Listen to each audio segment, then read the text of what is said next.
मुळाक्षर आणखी शिकणार आहे. त्यातलं पहिलं मुळाक्षर आहे स. बघा कसं काढते स मी. वाटी काढली, गाठ मारून म्हणजे थोडक्यात र काढला. र शिकलेलो आहे आपण बरोबर. तर हा र काढला, त्याच्या पुढे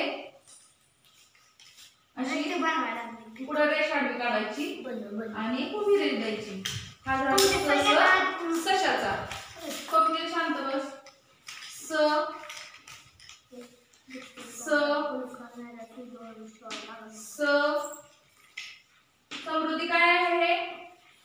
स स सशाचा तुम्हाला फक्त आठवणीत राहावं म्हणून स सशाचा सांगितलंय, पण ह्याला म्हणताना सच म्हणायचं वाचताना. हा स म्हणा.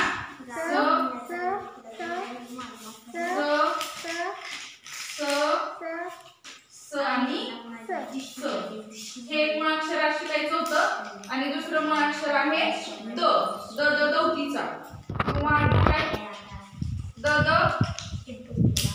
द द कशाचा? दौलतीचा. बर ठीक आहे. द कसा काढायचा बघू आपण. एक उभी रेष द्यायची, अर्धी वाटी काढायची आणि तिला गाठ देऊन सरळ खाली अशी रेष द्यायची. ह्याला म्हणायचा द द दौतीचा. हा लक्षात ठेवा. ह्याच्यामध्ये थोडीशी जमलिंग होती मुलांची. द द म्हणा. The the the the the the the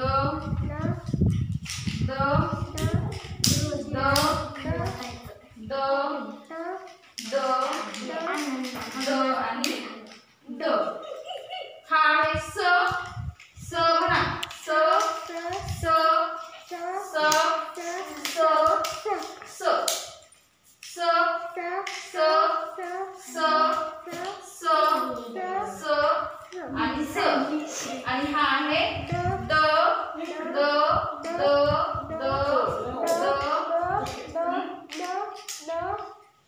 the the the the आणि द. तर ही दोन मुळाक्षर आपल्याला पाहिजे होती, आपण पाहिली. स आणि दुसरा आहे द. द.